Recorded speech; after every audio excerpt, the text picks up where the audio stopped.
India में बनने जा रहा है पूरे एशिया का सबसे बड़ा airport, the Noida international airport, जो कि अभी दिसंबर 2024 से ऑपरेशनल भी हो जाएगा। यस, ये मेगा स्ट्रक्चर इतना ह्यूज होने वाला है कि चाइना के फिलहाल के biggest airport Beijing capital international airport को भी पीछे छोड़ देगा। और इसका बजट कितना है जानते हो? A whopping 30,000 crores। अब इस पूरे डेवलपमेंट से सभी बहुत ही खुश हैं, और खुश तो मैं भी हूं, लेकिन मुझे पर्सनली ना इसमें दो बहुत बड़े प्रॉब्लम्स दिखाई दे रहे हैं। पहली बात, एशिया का बिगेस्ट और वर्ल्ड का 4th लार्जेस्ट ये एयरपोर्ट इंडिया के कोई मेट्रोपॉलिटन सिटी में नहीं, बल्कि जेवर नाम के एक छोटे से गांव में बन रहा है।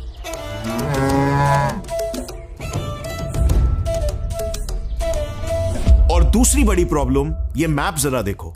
ये नया एयरपोर्ट इंडिया के सबसे बड़े एयरपोर्ट आईजीआई एयरपोर्ट से सिर्फ 72 किलोमीटर की ही दूरी पर बन रहा है। अब इतने पास दो इतने बड़े बड़े एयरपोर्ट्स आखिर क्यों चाहिए भाई? एंड वो भी यूपी जैसे एक स्टेट में जहां पर ऑलरेडी 4 इंटरनेशनल एयरपोर्ट्स बन चुके हैं। सो एक स्टेट में 5 बड़े इंटरनेशनल एयरपोर्ट बनाने की आखिर क्या जरूरत है?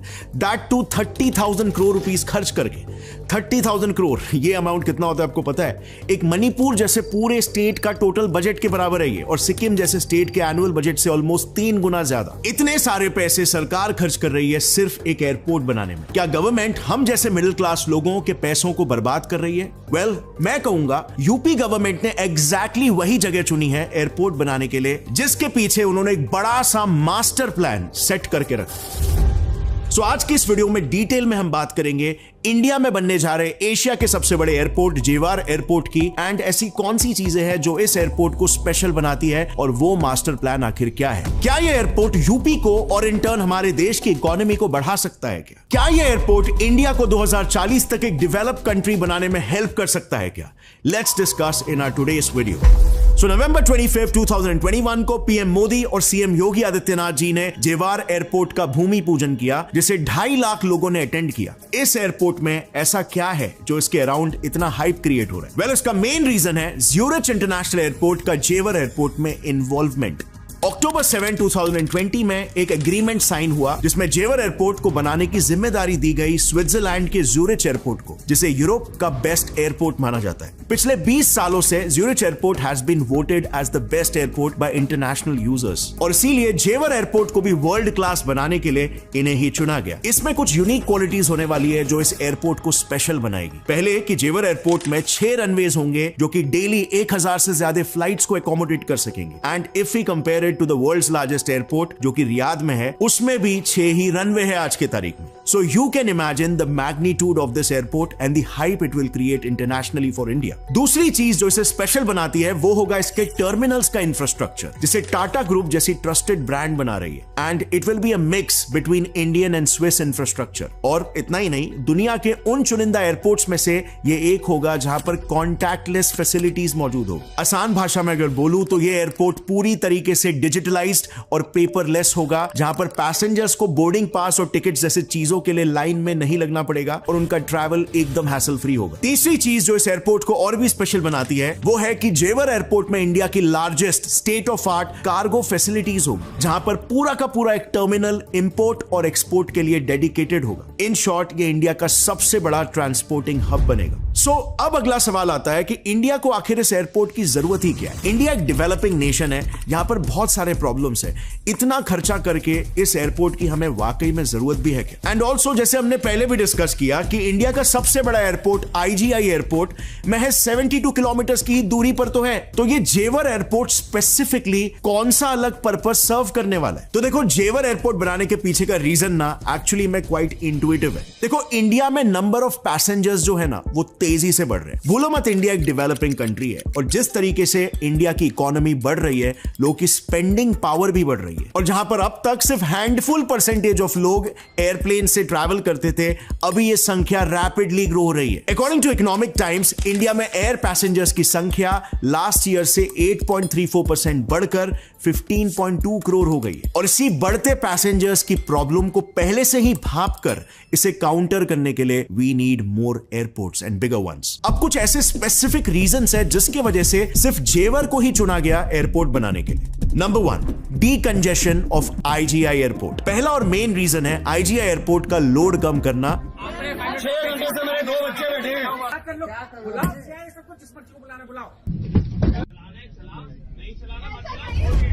We all know कि IGI इंडिया का one of the busiest airport है और बढ़ते ट्रैफिक के साथ वहां पर कंजेशन भी बढ़ रहा है and the airport is actually reaching it's limit. In fact last year 2023-2024 में ऑलमोस्ट 7.2 करोड़ लोगों ने IGI एयरपोर्ट से ट्रैवल किया, जो कि लास्ट ईयर से 21% ज्यादा है। ड्यूरिंग पीक आवर्स एयरपोर्ट में कंजेशन इतना ज्यादा हो जाता है कि लोगों को IGI एयरपोर्ट में एंट्री लेने तक के लिए 30 मिनट का वेट करना पड़ता है एंड इवन आए दिन हम फ्लाइट डिलेज की न्यूज सुनते ही रहते हैं। So having an airport nearby IGI airport will solve this problem. Reason number 2, blessing for West UP. Western UP के 7.2 करोड़ पॉपुलेशन के लिए ये एयरपोर्ट कनेक्टिविटी बढ़ाएगा, जिसके वजह से बहुत सारी बड़ी सिटीज जैसे आगरा, मीरठ, अलीगढ़, मथुरा और वृंदावन को एक इंटरनेशनल एयरपोर्ट की कनेक्टिविटी मिल जाएगी। बट अब यहां पर एक अगला सवाल यह आ जाता है कि यूपी में तो ऑलरेडी 4 बड़े इंटरनेशनल एयरपोर्ट है, तो 5th इंटरनेशनल एयरपोर्ट की क्या जरूरत है? Well, this is actually done to encourage startups in India. Video में आगे बढ़ने से पहले फ्रेंड्स, मैं आपको एक शॉकिंग फैक्ट बताता हूं। इंडिया में सिर्फ 38% पॉपुलेशन के पास लाइफ इंश्योरेंस है, यानी अगर फैमिली के अर्निंग मेंबर को कुछ हो जाता है तो पूरी फैमिली रिस्क पर आ जाती है।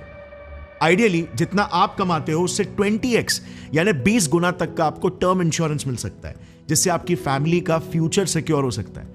ये इंश्योरेंस बहुत महंगा भी नहीं है, सिर्फ 1 से 2,000 रुपए पर मंथ के प्रीमियम पर आपको 1 करोड़ तक का टर्म इंश्योरेंस मिल सकता है, और वो भी Tata AIG, HDFC life, ICICI prudential life insurance जैसे बड़ी बड़ी इंश्योरेंस कंपनी से। तो डिस्क्रिप्शन में दिए हुए लिंक से पॉलिसी एक्स पर रजिस्टर करिए और अपनी फैमिली के फ्यूचर को सिक्योर करिए। और हाँ, ये लिंक से अप्लाई करने पर आपको 15% का एडिशनल डिस्काउंट भी मिलेगा, तो मिस मत करना।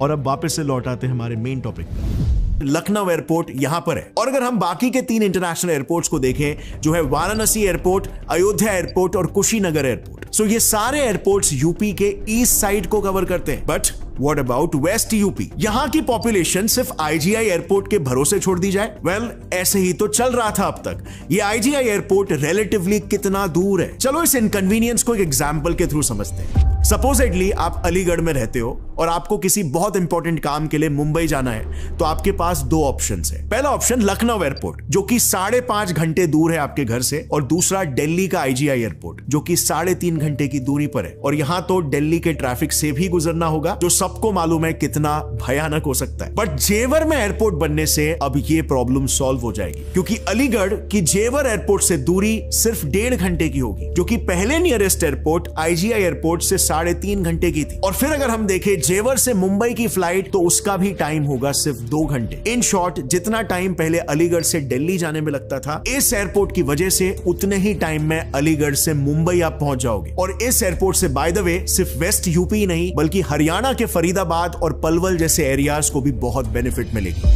नंबर 3, स्ट्रेटेजिक लोकेशन ऑफ जेवर। सो जेवर एक गांव है। आखिर एक गांव को क्यों चुना गया मेट्रोपॉलिटन सिटी के जगह पर? देखो, एक एयरपोर्ट को बनाने के लिए ना 2 इंपॉर्टेंट कंपोनेंट्स की सबसे ज्यादा जरूरत होती है। पहला कनेक्टिविटी और दूसरा a lot of free space, and जेवर के पास दोनों भी है। गांव होने की वजह से जेवर के आसपास बहुत सारी स्पेस खाली है, जो इतने बड़े एम्बिशियस प्रोजेक्ट के लिए नीडेड है। इसके ऊपर एक रीजन है जो जेवर को एक एडेड बेनिफिट देता है, वो है उसकी लोकेशन। जेवर यूपी, दिल्ली और हरियाणा के एकदम बॉर्डर के पास लोकेटेड है, जिससे जेवर की तीनों स्टेट से अच्छी कनेक्टिविटी है। और यही यूनिक लोकेशन जेवर को इस एयरपोर्ट के लिए आइडियल बनाता है। और सिर्फ इतना ही नहीं, जेवर airport Dadri multi modal logistic hub से भी सिर्फ 90 किलोमीटर की ही दूरी पर है। अब यह बेनिफिट इसीलिए इंपॉर्टेंट है क्योंकि रिसेंटली गवर्नमेंट ऑफ इंडिया ने एक इनिशिएटिव लिया है, जिससे इंडिया में मल्टी मॉडल लॉजिस्टिक हब्स बनाए जाएंगे, और वो इंडिया के सारे मेजर इंडस्ट्रियल कॉरिडोर से कनेक्टेड होंगे। So this will definitely benefit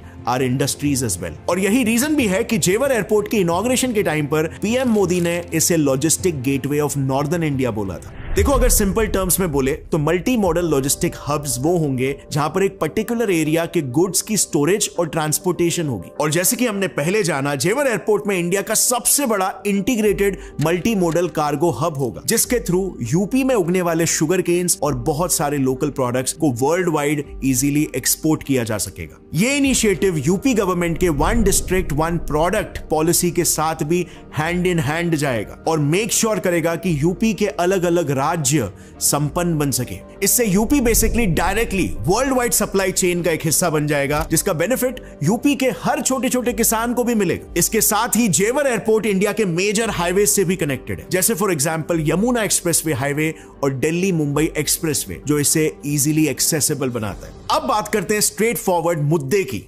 इस एयरपोर्ट के आने से इंडिया और इंडियंस को बेनिफिट क्या मिलेगा आखिर? So number 1, employment generation. देखो, अभी रिसेंटली हुए इलेक्शंस में हम सभी ने देखा कि यूपी में बीजेपी के इतने पुअर परफॉर्मेंस के पीछे एक मेजर रीजन था वहां की अनएम्प्लॉयमेंट भी। और एग्जैक्टली इसी टॉपिक पर कि क्यों अयोध्या में राम मंदिर बनने के बावजूद बीजेपी का परफॉर्मेंस इतना खराब था, इस पर हमने एक डिटेल्ड एनालिसिस वाला वीडियो ऑलरेडी बना रखा है, जो आप इस वीडियो के बाद यहां पर लेफ्ट साइड पे आई बटन पे क्लिक करके देख सकते हो। इसमें हमने जाना था कि अनएम्प्लॉयमेंट एक मेजर रीजन था और उसी के तरफ एक सोल्यूशन है ये Jewar airport. According to former civil minister Jyotiraditya Scindia, Jewar airport की वजह से 1 लाख जॉब्स क्रिएट होंगे, जो कि डेफिनेटली आसपास के यूथ के लिए एक ब्लेसिंग साबित होगा। In terms of just employment, we're going to be looking at over 1 lakh people employed in this particular airport, the Noida International Airport at Jewar.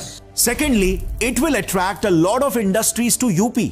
UP के सीएम योगी आदित्यनाथ जी ने फरवरी 2023 में global Uttar Pradesh summit organise किया था, जिसमें उनका मेन मोटिव था कि इंडस्ट्रियलिस्ट यूपी में इन्वेस्ट करे, and to be honest investments हुए भी। लेकिन जेवर एयरपोर्ट पोटेंशियली और भी इंडस्ट्रियलिस्ट और एमएनसीज को अपने तरफ अट्रैक्ट करेगा यूपी में इन्वेस्ट करने के लिए। ऑफिशियल एस्टिमेट्स के हिसाब से जेवर एयरपोर्ट की वजह से यूपी में 35,000 करोड़ का इन्वेस्टमेंट हो सकता है, जो कि यूपी की इकोनॉमी को बहुत बूस्ट करेगा। और इसके अलावा यह भी हम सभी को पता है कि सीएम योगी बहुत समय से यूपी में एक पैरेलल फिल्म इंडस्ट्री बनाने की कोशिश कर रहे हैं, जो कि बॉलीवुड को टक्कर दे पाएगा, और जिसके लिए वो फिल्म मेकर्स को 2 करोड़ की हेवी सब्सिडीज तक प्रोवाइड कर रहे हैं। बट अब तक due to less connectivity film makers were not showing that much interest. But अब नोएडा फिल्म सिटी की एयरपोर्ट से ऑलमोस्ट 50 किलोमीटर की दूरी की वजह से बहुत सारे फिल्म मेकर्स यूपी की तरफ अट्रैक्ट हो सकते हैं। Next benefit, it will revive greater Noida's real estate. काफी कम लोग ये जानते हैं कि ग्रेटर नोएडा में एक्चुअली में बहुत सारी घोस्ट कॉलोनीज बन चुकी है।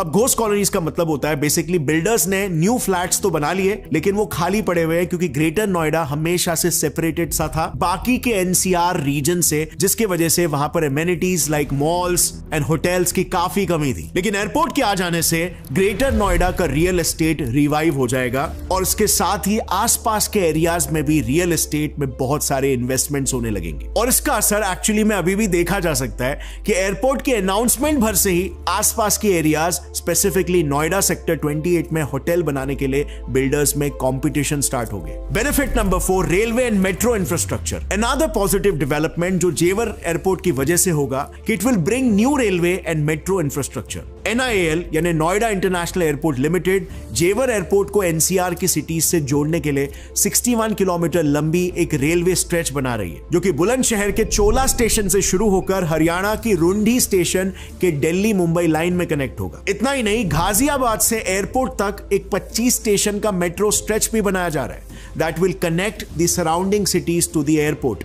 और ये तो हमने हमेशा देखा ही है ना कि एक एयरपोर्ट या एक रेलवे लाइन भी क्यों ना आ जाए, आसपास के एरियाज अपने आप डेवलप हो ही जाते हैं। Next benefit, it will boost tourism in UP.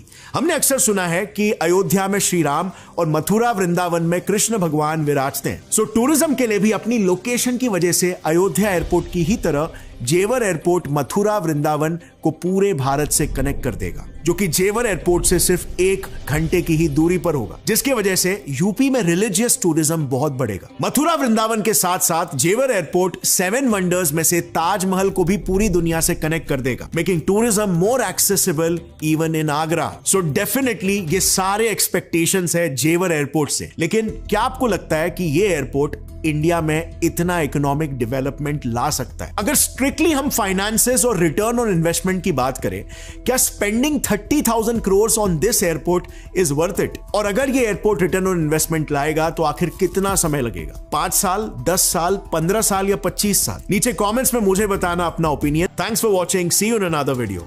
तब तक के लिए टेक केयर, जय हिंद।